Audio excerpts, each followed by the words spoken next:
핵심 이슈에 대해서 질문을 던져서 시민들에게 유용한 정보를 제공하는 오늘의 IQ 시간입니다. 오늘 여러분의 IQ를 높여주실 분 이종훈 시사평론가입니다. 어서 오십시오. 안녕하세요.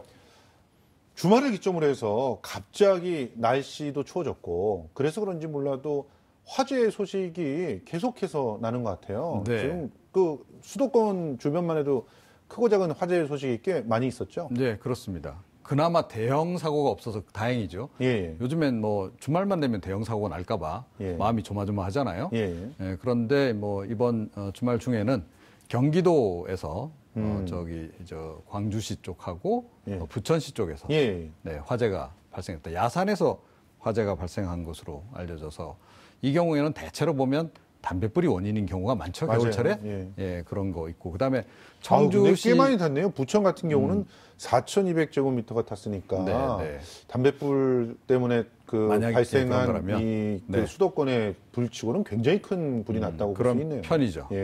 아무래도 야산이니까 이제 주택가 인근 지역 아니겠습니까? 그렇게 봐야 될 것 같고 그다음에 청주의 아파트에서 화재가 나가지고 재난 문자가 발송이 됐어요. 청주 시민들이 다 화들짝 놀랐죠. 그런데 화재는 의외로 빨리 진압이 되고 그래서 대형 화재로 이렇게 연결은 안 됐던 그런 사안이 있고요.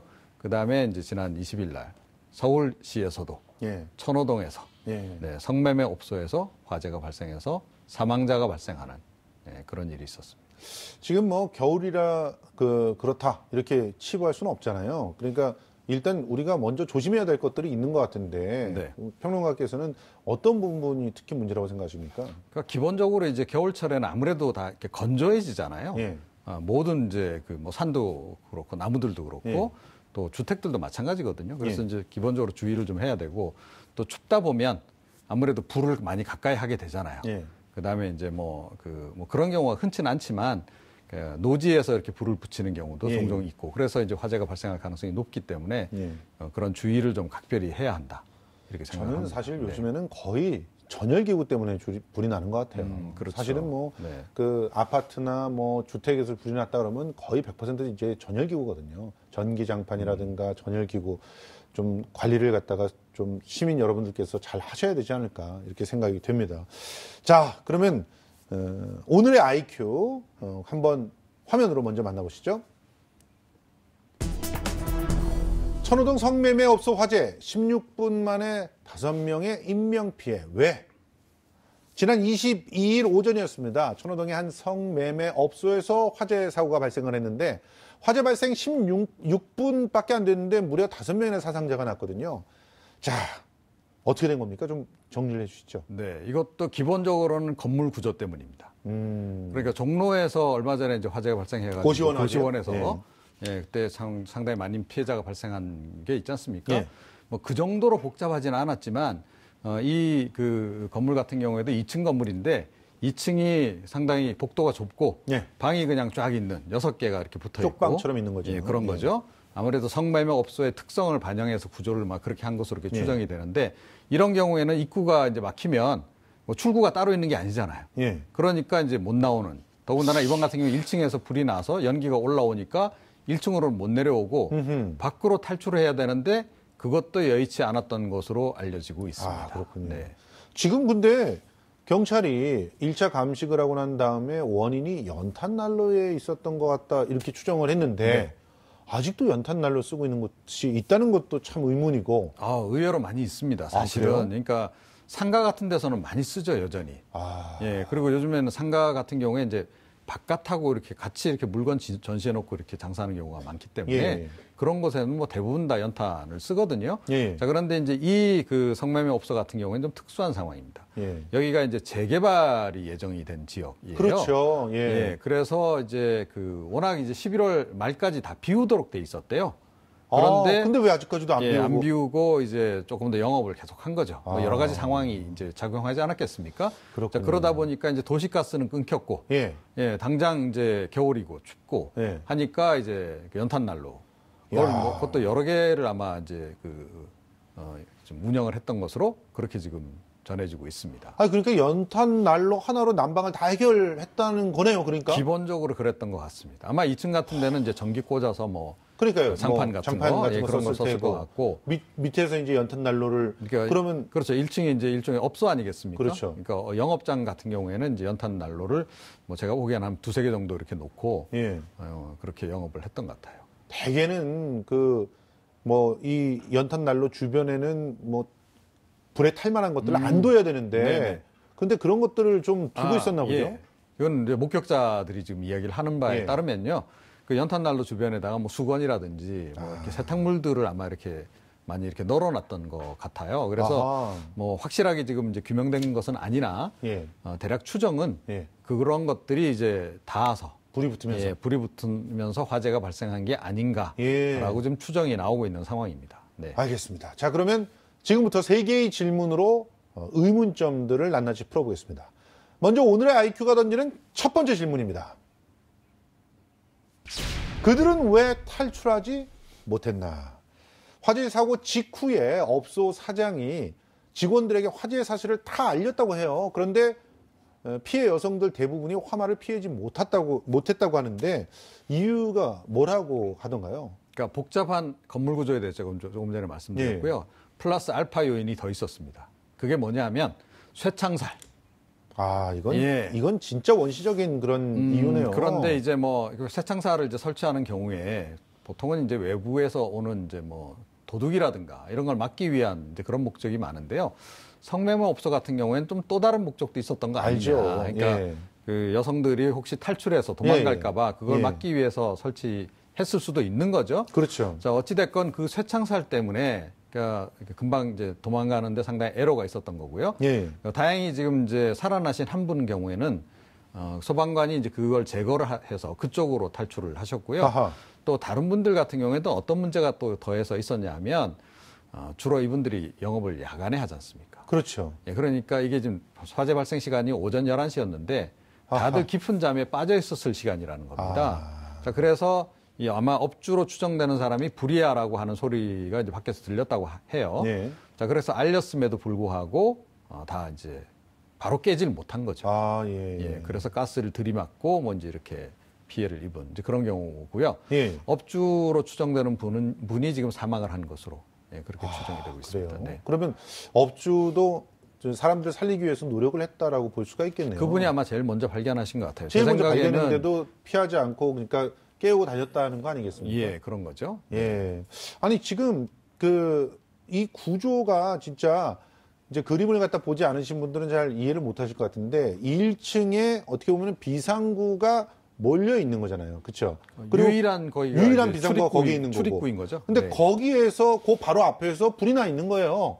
그러니까 2층에서 그냥 내려오기는 힘들고 그리고 거기서 대피를 하려고 해도 창이 쇠창살로 막혔으니까 나가지 못하고 그런 상태에서 특히 연탄으로부터 오는 거라면 그냥 바로 가스가 나올 테니까 결과적으로 연기에 질식하고. 그래서 이제 그 강릉 펜션 경우처럼 일산화탄소 중독. 요로 지금 이제 많이 그 피해를 입은 것으로 이렇게 드러나고 있습니다. 아니 지금 그 소화기도 꽤 많았다고 그러더라고요. 그러니까 이걸 보면서 우리는 또 알 수 있는 게 소화기 비치만 갖고는 절대로 불을 갖다가 막을 수 없고 인명사고는 더더욱 막기가 힘들다는 거 아니에요. 소화기는 처음 불이 딱 났을 때 그거를 갖다 진압하는 거나 도움이 되는 거지. 일단 연기로 그냥 그 건물 전체가 뒤덮이고 나면 그냥 그렇죠. 그때는 뭐 119가 출동해 주기를 기다리는 수밖에 없는 거죠. 그런데 지금 이게 근본적인 원인이 아닌가 생각이 드는 게 분명히 철거를 11월까지 해야 됐다고 했잖아요. 근데 12월 지금 거의 말까지 관할구청이나 이런 데서는 왜 내버려 둔 겁니까? 그러니까 이제 차마 못 내보낸 상황이 아닌가 싶긴 해요. 이걸 가지고 뭐 공무원들이 직무유기다 뭐 이렇게까지 이제 몰아붙일 사안은 아니다라고 생각은 되는데 일단은 이제 11월 말까지 이제 다 퇴거하도록 그렇게 이제 안내는 했다는 거죠. 그리고 25일 날 철거하기로. 그런데 이제 그때 퇴거들을 안 하고 이제 계속 영업을 한 거고요. 그 상황에서 이제 재개발 조합에서 25일 날까지는 무조건 나가라라고 이야기를 했다는 거예요. 아마 이제 그 이후에 이제 철거 작업을 진행하려고 했던 것 같고, 그런데 사실은 그 25일을 3일 앞둔 시점에서 고작 3일. 사고가 발생한 거죠. 안타깝습니다. 가스가 끊긴 상황에서 연탄 난로를 쓰면서 또 성매매 업소의 환경과 구조적인 그런 상황들을 충분히 고려하지 않은 그런 잘못된 그 재난에 대한 대비 이런 것들이 결과적으로는 비극을 가져올 수밖에 없었지 않나 이런 생각이 드는데요. 자, 두 번째 질문을 통해서 어떤 문제들이 더 있었는지 확인해 보도록 하겠습니다. 두 번째 질문 공개합니다. 집창촌 화재에 취약한 이유는? 안팎으로 폐쇄적인 집창촌의 환경이 화재 사고의 피해를 더 키운 것은 아닐까? 이 집창촌이 화재에 취약한 이유를 전문가를 통해서 알아보도록 하겠습니다. 서울시립대 소방방지학과 이영주 교수님 전화 연결돼 있습니다. 교수님 안녕하세요. 예, 안녕하세요. 예. 지금 16분 만에 5명이나 사상자가 발생을 했단 말이죠. 이렇게 인명사고가 많이 발생할 수밖에 없었던 게 구조적인 건물의 문제다. 이런 얘기들이 나오고 있는데 좀 더 자세하게 설명을 좀 부탁드립니다. 예, 실제로 이번에 화재가 발생한 이 건물이 성매매 업소로 사용된 그런 건물로 이제 알려지고 있는데요. 예. 여기가 이제 1층과 2층을 연결하는 계단이 한 개밖에 없었고, 예. 계단에 어떤 구획이라든지 이런 부분들이 안 되어 있는 상태. 그리고 2층 같은 경우에는 이런 이제 그 성매매 업소 장소로 사용하기 위해서 작은 쪽방처럼 방을 이제 작게 나눠가지고요. 6개의 작은 방으로 구획을 이제 나눠놓은 상태였거든요. 예. 이런 상황에서 실제로 이제 밑에 1층에서 화재가 발생을 하면서 화재가 발생했을 때 유일하게 대피를 해서 사용할 수 있는 계단 자체를 사용하지 못하다 보니까 예. 많은 분들이 이제 대피를 자체를 못한 부분들이 있고요. 예. 또 실제로 이렇게 방을 칸칸이 나누면서 창문이라든지 이런 부분들이 훨씬 더 좁아져서 예. 이를테면 대피를 할 수 없는 구조, 또 여기에 방범창이라든지 이런 것들이 설치가 되어 있어서 예. 사실상 2층에 있는 분들은 대피 자체가 불가능한 이런 상황이었기 때문에 예. 짧은 시간 안에 많은 인명피해를 유발한 것으로 알 수가 있습니다. 아니 근데 분명히 이렇게 2층 이상 되면 비상탈출구 하나를 만들어 놔야 되지 않습니까? 지금 현재는 이 건물 같은 경우는요, 워낙에 이제 오래전에 지어진 건물들이고, 예. 2층인 경우에는 사실 우리가 알고 있는 피난 기구라든지, 예. 다른 여타의 피난 출구, 이런 부분들을 추가로 설치하는 의무는 없습니다. 다만 이제 그렇군요. 이러한 부분들로 사용되는 경우에 안전을 위해서라도 이런 부분을 확보할 수 있으면 좋았을 텐데, 철거를 앞둔 노후 건물이기 때문에 시설적인 투자라든지 예. 여력 자체가 없었을 것으로 보입니다. 참 안타깝습니다. 해당 지역의 그 상황을 보면 관내 소방서에서도 화재 취약 지역이다라고 정해놓고 관리를 했단 말이에요. 그런데 화재 진화나 피해 예방에 별로 도움이 안 된 것 같아요. 왜 그런 거죠? 이거는 이렇게 보시면 될 것 같아요. 앞서 말씀드린 대로 워낙에 노후화된 이 소형 건축물이기 때문에요. 예. 아무리 예방 활동이라든지 소방에서 이런 때문에 관리직으로 묶어서 예방 활동과 점검 활동을 자주 한다고 해도 건물 자체가 워낙에 취약하기 때문에 불 자체가 나는 것 자체를 완벽하게 막을 수는 없거든요. 예. 그러다 보니까 이제 화재가 발생했을 때 이런 큰 피해를 유발하게 된 그런 원인이 아닌가 싶고요. 또 하나는 또 이 부분이 철거를 앞둔 지역이기 때문에 그러한 부분들에 대한 어떤 관리라든지 이런 부분들이 다소 소홀할 때 조금 더 느슨해질 수 있는 가능성도 있긴 합니다만 예. 저는 근본적으로는 여기가 워낙에 건물 자체의 취약성이 너무나 높았다라고 좀 보고 있습니다. 아니 그렇다고 한다면 지금 방을 쪼개고 이렇게 구조 변경하고 이런 것들을 원상복구하라고 하거나 좀 뭔가 이렇게 오래된 건물일수록 구조 변경이라든가 이런 걸 좀 엄하게 하거나 좀 제대로 안전하게 만들라고 좀 강조를 해야 되는 거 아닐까요? 그런 부분들은 사실 이제 소방 활동상에서 최근에는 이런 건축에 관련된 이런 불법 개조라든지 변경사항 이런 부분들에 대해서도 사실은 이제 지도 단속을 하고 있고 또 이런 것들을 이제 일단 행정명령까지 이어지고 있는데요. 오히려 이렇게 아주 취약하고 소규모인 건물들 같은 경우는요. 이러한 점검이라든지 이런 부분들도 빠져 있거든요. 지금 현재는요. 그렇기 때문에 오히려 우리가 생각하는 어떤 취약지구에 대한 점검이나 관리가 화재 특별조사나 이런 것들도 정말 아주 소규모의 이런 취약한 시설들까지 다 점검을 하기에는 한계가 있어서 아직까지는 그런 부분들이 좀 사각이 있는 부분들은 사실입니다. 예. 아니 그리고 지금 연탄난로에서 발화가 됐다는 그런 추정이 나오고 있는데 아무리 춥고 그렇더라도 지금 다른 그 전열기들을 좀 사용할 수 있게 했어야 되는 거 아닐까요? 연탄난로는 진짜 이 폐쇄적 건물 안에서는 정말 위험하지 않습니까?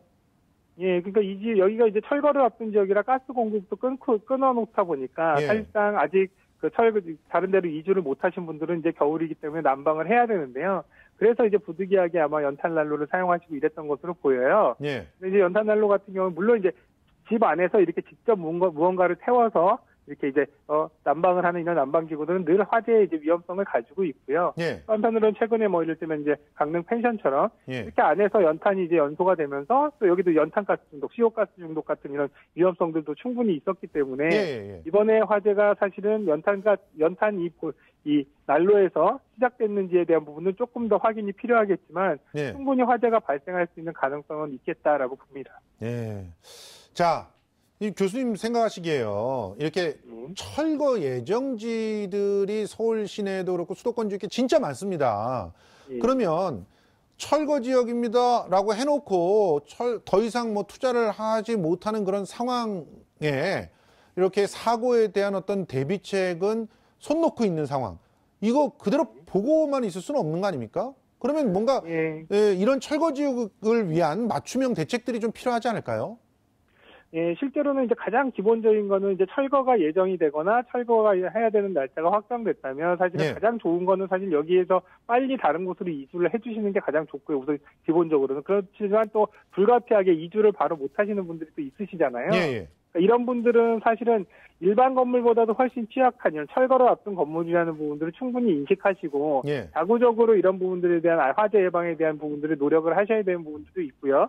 또 한편으로는 오히려 앞서 말씀하신 것처럼 그 관할 소방이라든지 또 이런 좀 지자체에서 이런 부분들은 철거가 이미 이루어져서 사람들이 없는 경우에 화재에 대한 예방이라든지 이런 것들이 더 취약해질 수밖에 없거든요. 그렇죠. 그렇기 때문에 이런 부분들에 대한 관리 점검, 이를테면 철거가 예정된 지역에는 훨씬 더 이런 부분들에 대한 어떤 소방력이라든지 혹은 또 행정활동이라든지 예방활동들을 좀 집중적으로 해서 화재 자체가 발생하지 않게끔 관리를 하고 또 화재가 혹시라도 발생했을 때 무리한 진압이나 이런 부분보다는 그 안에 사시는 분들도 일단 대피를 해서 몸을 안전하게 한다는 아주 기본적인 개념으로 이를테면 안전에 대한 예방 또 이런 것들을 하시는 것이 조금 더 화재가 발생했을 때 위험을 좀 덜할 수 있지 않을까 싶습니다. 예, 그렇습니다. 무엇보다 정말 사람이 먼저다라고 하는 사실을 명심하면서 이 모든 그런 대비들을 좀 했으면 좋겠습니다. 지금까지 서울시립대 소방방지학과 이영조 교수님과 얘기 나눠봤습니다. 고맙습니다. 예, 감사합니다. 예. 자, 이렇게 두 번째 질문에 대해서 탐구를 해봤습니다. 그리고 오늘의 IQ가 던지는 마지막 세 번째 질문 공개합니다. 도심 소방 사각지대 예방 대책은? 자, 지금 우리 확실하게 오늘의 방송을 통해서도 알게 된 게 도심 지역에 굉장히 많은 소방의 사각지대가 있다는 거죠. 특히 지금 이렇게 집장촌을 비롯해가지고 뭐 철거 예정 지역이라든가 지금 철거가 진행되고 있는 지역이라든가 이런 지역들이 전부 다 이런 어떤 재난에 대한 사각지대라고 볼 수 있는데 과거에도 이런 화재 사고 재난 소외지 지역에서 소방 소외 지역에서 많이 있었죠. 그렇죠. 뭐 아주 해마다 있었던 건 아니지만 그러니까 대표적으로 2000년에 이제 군산의 집창촌에서 한번 화재가 난 적이 있고요. 사실은 그것 때문에 그 이후에 집창촌을 많이 없애는 그런 정책으로 이제 진행이 되기도 했습니다. 그렇죠. 그리고 이제 2005년에 이건 아마 기억하시는 분들 좀 있을 거예요. 그 미아리 텍사스에서 또 화재가 한번 발생했던 적이 있고. 예, 맞습니다. 이때도 5명이나 죽었어요. 예, 그렇습니다. 그리고 이제 이렇게 집창촌은 아니지만 2015년에 마사지 업소 인천에서 이제 화재 난 거. 그다음에 2018년 올해 초에 종로구에서 이제 조금 전에 이제 우리가 고시원 화재 얘기를 드렸는데 그 전에 여관에서 화재가 발생했던 적이 좀 있죠. 그때도 사실은 보면 이제 구조의 문제, 건물이 너무 낡은 문제, 또 진입로가 너무 좁아서 이렇게 소방 인력들이 들어가는데 좀 애로가 있었던 것, 이런 것들이 다 공통적으로 지적이 되고 있죠. 네. 지금 이 건물이 폐쇄적인 구조를 갖고 있다는 그 공통점 때문에 이런 곳에서 화재가 났다 하면은 그냥 사람이 죽는 거예요. 그러면 이 사고의 책임을 진짜 추워서 어쩔 수 없어서 가스 다 끊겼으니까 그나마 직원들을 위해서 연탄난로 눈 업주한테만 책임을 돌릴 수는 없는 거 아닙니까? 이거 누구 책임이라고 봐야 되는 겁니까? 그러니까 이게 참 복잡해요, 사실. 여러 가지 문제가 지금 걸려 있기 때문에. 그러니까 지금 집창촌만 하더라도 아직까지도 한 전국에 22곳 정도 있다고 그래요. 그러니까 집창촌들이 지금 남은 집창촌들은 보면 굉장히 영세한 성매매 업소들만 모여 있다라고 보시면 돼요. 그러니까 집들이 다닥다닥 붙어 있고 굉장히 구조가 복잡하게 돼 있고 이렇게 돼 있기 때문에 화재가 발생하면 사실은 피해가 클 그런 지역이 꽤 있습니다.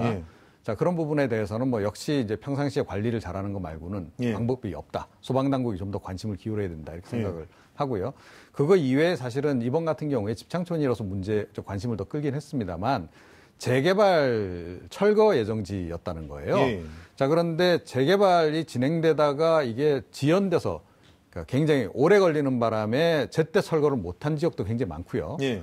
또 철거를 진행하다가 사업성이 없어서 도로 중단해서 예. 이게 재개발 지역에서 해제된 그런 곳도 굉장히 많아요. 이게 지금 한 340곳 정도 된다는 거거든요. 아이고. 예. 그런 곳 같은 경우에는 주거지 자체가 굉장히 노후하고 건물들이 다 그렇습니다. 예. 그러니까 꼭 이런 이렇게 여관 건물이라든가 이런 그 성매매 업소뿐만 아니라 하더라도 단독주택들도 구조 변경을 많이 하고 그래서 굉장히 복잡하게 이렇게 돼 있고 예. 굉장히 취약할 수밖에 없는 그런 그 상황이라는 거예요. 그래서 지난번에 이제 그 용산에서 사실은 재개발 지역인데 연기가 되면서 그 상가 건물이 한번 붕괴된 일이 있었잖아요. 그때도 한번 관심을 이제 끌기도 했었는데 이들 건물에 대해서는 비단 건물 붕괴뿐만 아니고 화재 예방에 대해서도 사실은 굉장히 관심을 가져야 된다. 특히 서울 지역이 이런 또 지역이 굉장히 많아요. 그래서 서울시 차원에서도 굉장히 각별한 관심을 좀 기울여야 한다 이렇게 생각합니다. 결국 화재 사고가 발생하기 전에 이 사고를 예방할 수 있는 방법이 가장 그 중요한 관건이라고 보는데 그럼 좀 짧게 뭐부터 신경 써야 되는지 좀 정리해 주시죠. 그러니까 당장 그런 지역 같은 경우에는 당장에 집을 새로 짓는다든지 이게 불가능하기 때문에 그러니까 자꾸 이 교육을 시키는 수밖에 없다라고 생각합니다. 이번 같은 경우에도 이 지역은 그래도 이 소방서가 나서서 교육도 몇 차례 하고 했다고 하더라고요. 그런데도 이게 화재가 발생하면 대응이 잘 안 되거든요. 그래서 화재가 발생하면 거의 그러니까 동시적으로 반응이 가능할 정도의 그런 연습들을 좀 시키는 것이 좋겠다. 그러니까 몸에 익어 있어야 되는 거예요. 예, 그렇습니다. 그리고 물론 이제 안전 장비들도 사전에 좀 갖추도록 이건 좀 시 차원이나 정부 차원에서도 좀 지원을 해야 한다. 이렇게 생각을 합니다. 결국 이렇게 사람들이 죽어나고 나서 이제 또 이 땅을 재개발해 가지고 돈을 버는 사람은 엉뚱한 사람이 있거란 말이죠. 그러면 참 우리 사회가 왜 자꾸 이렇게 돼가는가 하는 안타까운 생각만 자꾸 드는데 아무튼 우리들이 이렇게 프로그램에서 얘기 나눈 것들이 우리 정부라든가 또 지자체에서 잘 새겨 들으시고 좀 철저한 준비들을 좀 해줬으면 좋겠습니다. 더 이상 이런 안타까운 인명사고들이 안 났으면 좋겠습니다. 네, 그렇습니다. 지금까지 이종훈 평론가와 함께했습니다. 오늘 말씀 고맙습니다.